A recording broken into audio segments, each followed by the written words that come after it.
Good evening, Nigeria. This is Politics on Sunday. We're live from TVC News Studio in Abuja. I'm Ayodele Uzubakun, standing in for Femi Akonde. For those who predict that the 2027 President Bola Tinubu may be the only aspirant on the ticket for the All Progressive Congress, your prediction is close to become a reality. Meanwhile, others who predicted an implosion in the APC with a breakout faction challenging President Tinubu's chances may not be entirely wrong. Only time will tell. However, the APC stakeholders have now endorsed President Tinubu for a second term. This crucial endorsement could put to rest speculations about the North support for a Tinubu candidacy. It will also be a litmus test for stakeholders in the region, from the APC national chairman to the state governors and lawmakers. Joining me live is Comrade Yakubu Waziri, a chieftain of the All Progressive Congress in Kaduna State and an aspirant to the vacant House of Representatives seat in Chikun Kajuru Federal Constituency, that is in Kaduna State. You're welcome, comrade. Thank you very much, Mr. Ayo. Welcome, Nigeria. Okay, quickly, let's talk about this noise about, the dissenting views about the administration of President Bola Tinubu, that come 2027, the way he was supported, the North might not actually be supporting him because things are not going well, are not going as planned as what Nigerians bargained for.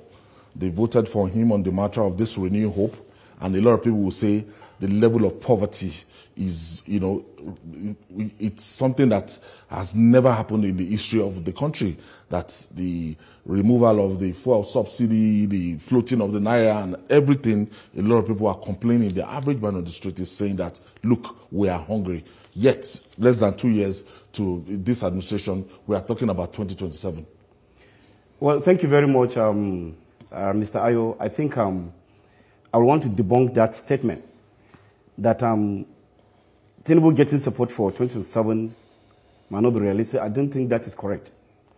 First of all, it is easier for you to destroy than to build. Okay? Now, he made an economy in a shambles. He's not responsible for this hardship. Let us be very, very realistic. The same political party. Precisely. But it doesn't matter. He's an individual. The same political party. They are two different individuals. Held sway for 8 They are two years. different individuals. Okay? Now, the removal of the fuel subsidy, it has actually helped in boosting the income of the government, because the subsidy was just a mirage. Let me put it that way. It was not a mirage. It was being used by some few individuals to enrich themselves. That's the truth. Now, today, you can see the disbursement of funds as federal allocation to state allocation has doubled to all the state governors, the chairman, and so on. And today, we are beginning to see the impact. Let me tell you, the removal of the fuel subsidy, let the indicators in the market decide the prices. Today, you can see that, of course, the impact is beginning to feel the impact. With 1,000 naira per litre. No, it's fluctuating. You can see Dangote is starting from 1,000. Today, it's around 800 and something. And once the three refineries are up, I'm telling you, these prices will crash down beyond anybody's imagination. So it was a bold step, and I, of course, applaud him for making that bold step. It was a bold step because some few Nigerians were busy enriching themselves. You know it, I know it, everybody know it. But today, of course, you can see how the market indicator is fluctuating. And I believe once the refineries are up, I'm telling you, my brother, Nigerians will be on the street and be calling for Tinubu to come back. Now, in 2023, the president did not win Kaduna States. Yes. And it's, touted out of those strategic states that the president needed to, win. Yes. But yet he still emerged the president. Yes. But your state was in charge. APC, your party was in charge. Yes. Yet the president could not win that state. Because of the leadership. Election. The leaders we had then was not the person that actually made people to get attracted to APC. What are you talking about? Because of the divisiveness that he was causing. Such utterances that he was making then were not palatable to the people. Okay? That's the former governor. The former governor, Nasir El-Rufai. That is why people completely dislike APC. Let me give you a typical example. Like today, APC gave opposition party the highest vote in the history of Nigeria. It's there for everybody to verify. But today, as a result of the intervention and the style of Obasani, Tomalo Obasani, the Zulu of Kaduna State, he has succeeded in dousing the tension. He has neutralized that. Go and see what is going on in Chuku local government. In fact, the project is going on so far so good. It's more than around 4 billion in my local government alone. Only my local government. That was not. In fact, you can quote me anywhere. It's at the public domain for everybody to look at it. We hadn't even 50 million naira project because of the massive vote that came up from our local government. But Obasani, instead of leadership, he was able to douse and neutralize that. He has embraced everybody. In fact, I can tell you that the difference we had then, during the era of Nasru El-Rufai, Uba has completely neutralized that. In fact, the North and South dichotomy has been completely abolished by Senator Malo Obasani. And that is, in fact, it's a welcome development. Somebody can just leave the South and go to the North and have a meal, sleep comfortably, vis-a-vis somebody from the North go to the South. And look, he has succeeded in uniting the people of Kaduna State, just the way you know the hen gather her chicks in one place. That's what Obasani has succeeded in doing. And that's why you can see the mass influx of the campees back to APC. It was, people were leaving APC then. In fact, at a point, we even have true APC and fake APC. Two factions in Kaduna State. So, but today, there's nothing like that. Obasani, Senator Malo Obasani have succeeded in neutralizing the whole of opposition party. That is why today, I can tell you that APC has become a very beautiful lady that is being attracted by every man around in Kaduna State.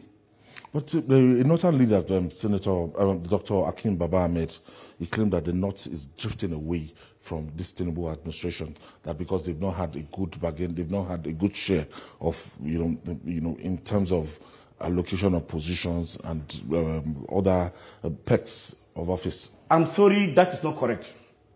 Completely, it's not correct. We had 12 ministers from the Northwest. Northwest alone. We have 12 ministers. We have Deputy Senate President from Kano. We have Speaker National Assembly from Kaduna State. And apart from other agencies that time will not permit me to mention them. For God's sake, why will he even say that statement? That is not true. That is not correct. Probably he's talking out of, I don't know. I don't want to speak for him. But probably he has his own personal interest. But that is not correct. I'm telling you, come 2027, you are going to repeat this clip. I'm assuring you that the vote that you don't get then in 2023 is going to double the vote, and you can quote me anywhere. Because I know what Senator Malo Obasani have done to galvanize the party for Mr. President, Senator Bola Tinubu in Kaduna State. And I'm guaranteeing you, the total vote you will see, you call me and say, comrade, your prediction is perfect. I tell you that. A lot of social scientists will tell you that, look, the upsurge of banditry, insecurity, and everything is as a result, the symptom is as a result of unemployment, is as a result of poverty ravaging the northern part of the country. And there's nothing you can do about criminality. It is growing up north just because of the rising rate of poverty and insecurity. Well, yes, everybody's entitled for their own opinion, but let me tell you the truth. What Mr. President have done to us, as far as Northwest and Kaduna State in particular, let me just narrow it to Kaduna State, is wonderful. It's in the area of agriculture, in the area of infrastructure development, in the area of security. He has collaborated with His Excellency Senator Malo Obasani to bring succor to the people of Kaduna State. So, are you saying your constituents in Chikunkajuru Federal Constituency, they are happy? Have you forgotten that? They are well fed. Have you forgotten there was a Are they happy? I'm coming. Have you forgotten that? Are they happy? Yes, yes, they are happy. Yes, they are happy. I'm sure they are listening to you. They are happy, yes. They are happy with Senator Malo Obasani. Recently, like 3 weeks ago, Senator Malo Obasani disbursed agricultural implements. Okay? Massively, it was massive. Okay? With mowers as well. Why did he do that? He did that in order to actually cushion the effect of the hardship by supporting the farmers, so that the farmers, of course, they will have their own way of maybe helping themselves as well. How did he achieve that? Today, the fertilizer that was distributed per ward, not even per local government, per ward. Each ward got less than 4 to 5 trailers. You can imagine. And he did that so that even the farmer will improve on their livelihood. Okay? And he did that. Now, let me give you a typical example again. The IDP, you know there was a time that Chukun Kajuru, Binnengwari, Giwa were the center stage of Nigerian media. And of course, vis-a-vis internationally. Because of the banditry, herders and farmers clash and things like that. But today, Senator Bazani applied a non-kinetic means to neutralize all these things. Today, all the IDPs have returned, more than 40-something villages have comfortably returned back to their villages as a result of non-kinetic approach, without shooting even one gunshot. He succeeded in sitting down with these people, discuss, agree, neutralize, and they have dropped out whatsoever their grievances was. Now, he did that, and that's why all other rural dwellers have succeeded in going back to the rural areas. And of course, you know the rainy season is here. They have started farming. How did he achieve that? It's diplomacy and dialogue. Yes. A lot of people will say, okay, you want to contest for the House of Representatives in your constituency, that vacant seats. And you know, we've had several attacks, several deaths, kidnapping, destructions are recorded. If you are elected, how will you change the fortune of that area?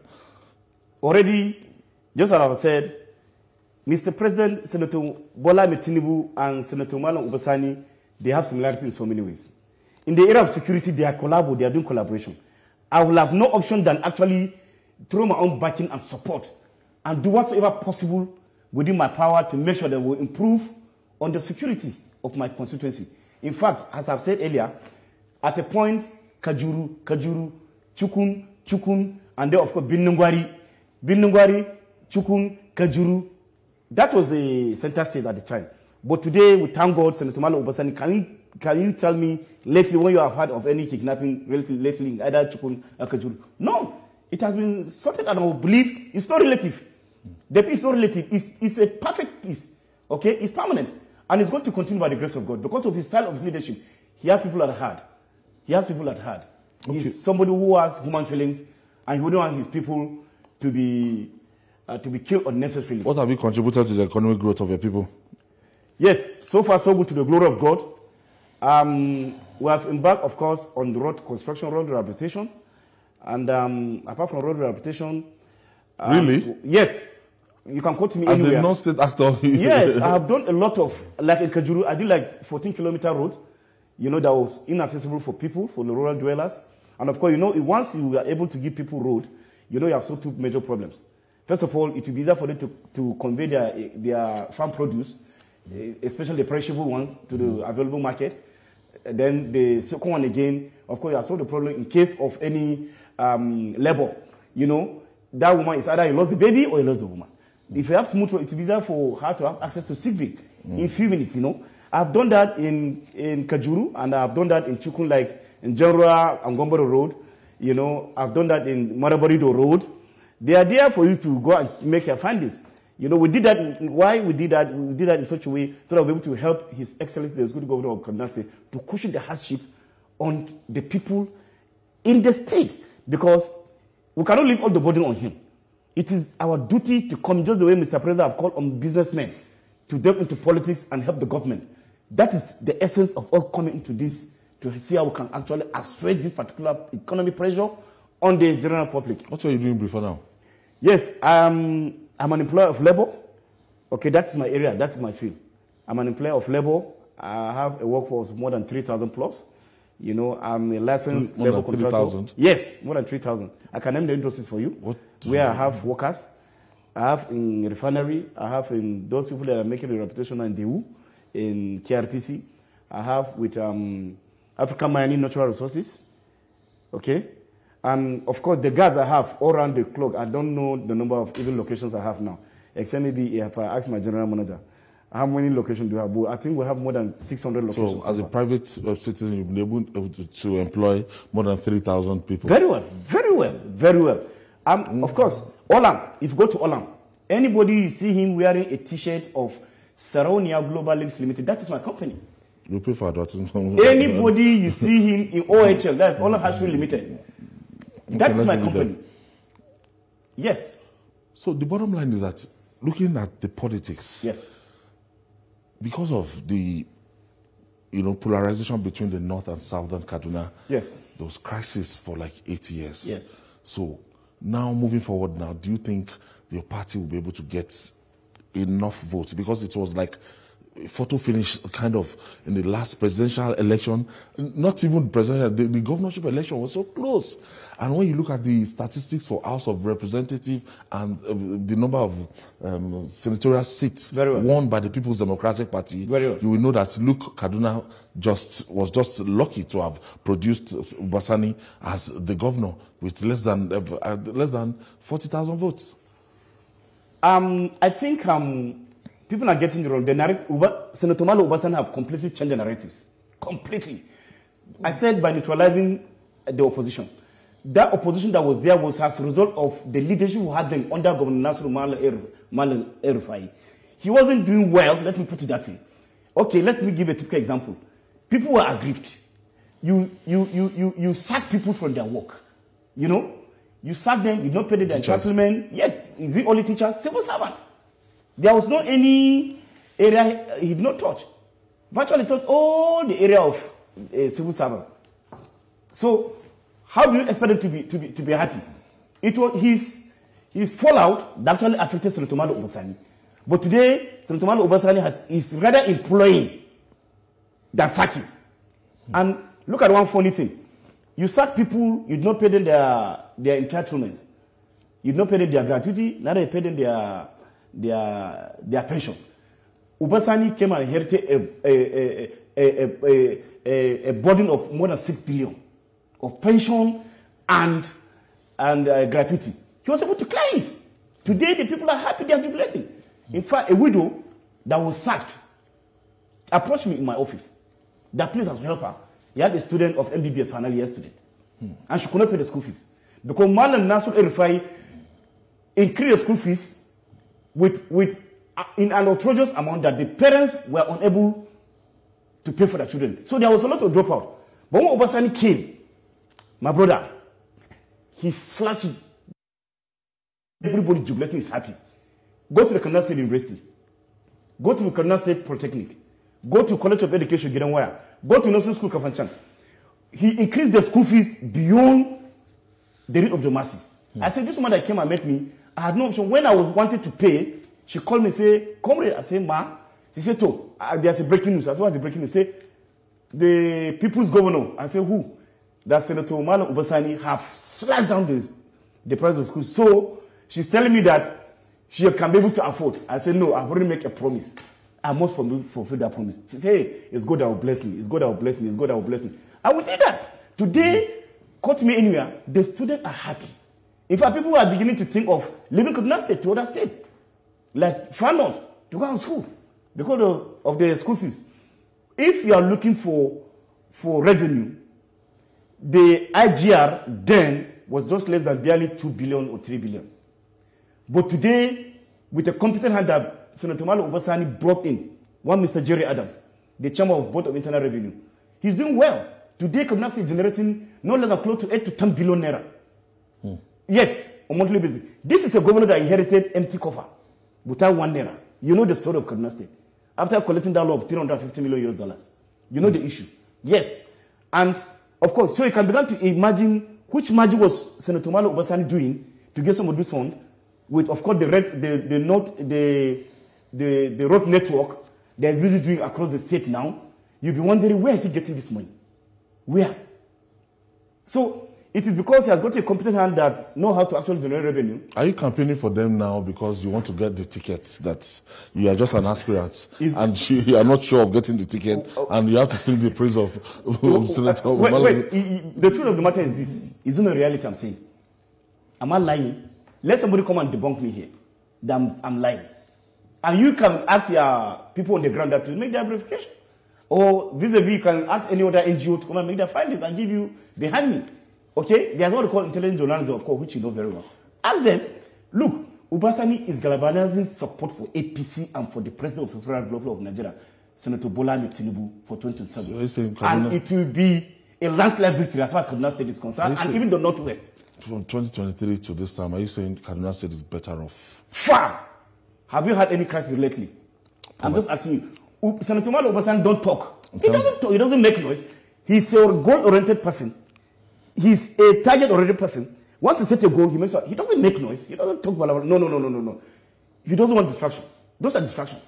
He concentrates in making livelihood better for his people. That is what he's after.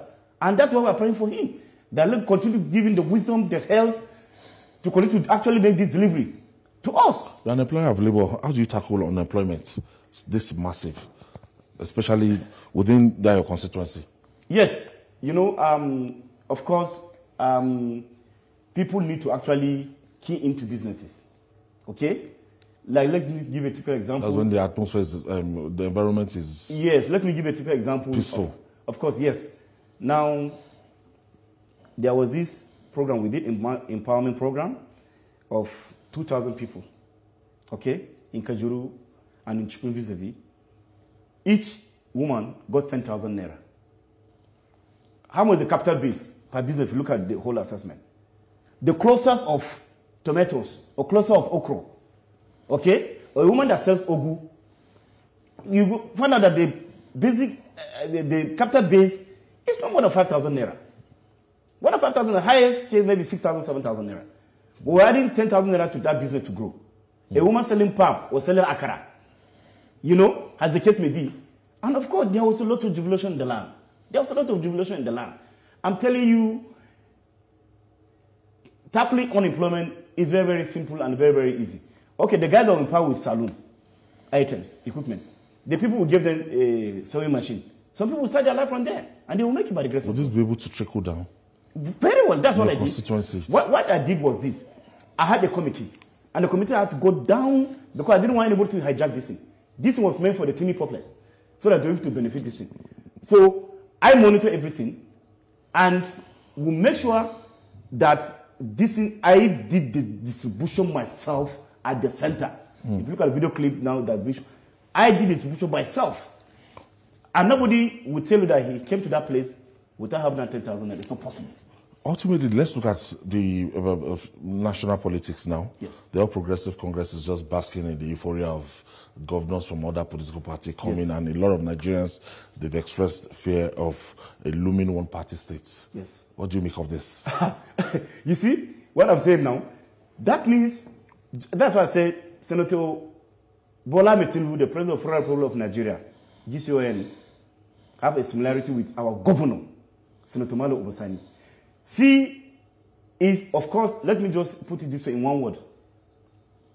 The president has been vindicated of his good work. If he was not doing this good work, nobody would have started thinking of coming back to APC. We'll place more emphasis on politics. And then Senator Obasani, if he was not doing well, all the big wigs in Kaduna State, they were from the PDP, that have finally come back to APC now. He wouldn't have been able to achieve that. That means their style of leadership is fantastic. And of course, in a nutshell, I would say, these two gentlemen have been vindicated. So you think come 2023, come 2027, we are going to have a better situation, as in your party is going to record a better result than the dismal outing it recorded in 2023. Despite of the fact that you were in government for 8 years. Mr. Ayo, you lost House of Representatives, you lost senatorial districts, you lost your assembly. Mr. Ayo, I told you it was the antecedent of the previous or the past leader. I told you, you don't rule people with iron fist and think you will succeed. People will rebel against you. It was a protest vote. So some people will go to the Social Democratic Party? No. In Kaduna? Not in Kaduna. No. Don't even mention that one in Kaduna. If it's Kaduna, don't even mention that one. It's dead on arrival. I'm telling you, it's dead on arrival. Yes. Malaran Refinery will not command its followers. Quote me anyway, it's dead on arrival. You want me to bet with you? I can bet you. In the studio, the whole world is watching. That SDP is dead on arrival in Kaduna State. And you will see... So not make any impact? For how? When you have hurt people, and you're coming back now to beg people, how will you beg them after hurting them? You sack them from their working place, you don't pay them their entitlement, you don't pay them their gratuity, you don't pay them their pension, and you hide the school fees on their children, and their children were dropping out. If not God that brought Senator Malo Obasani as a savior, that these people bounce back to education arena. You think these people will have been happy by now? They are waiting for him. Let's get there. Let us get there. People are waiting for him. All right. I want to thank you, Comrade Yakubu Waziri of the All Progressive Congress, and I wish you the best of luck in your quest to become a card-carrying member or the candidate of your party for the Chikun Kajuru Federal Constituency vacant seats. So I want to thank you for coming in Politics on Sunday. Thank you very much, Mr. Yes, and that's our take today. And that's the program today. You can watch the repeat broadcast later tonight at 11 p.m. Thank you for watching. See you next week. I'm Ayodele Uzubakum. Bye for now.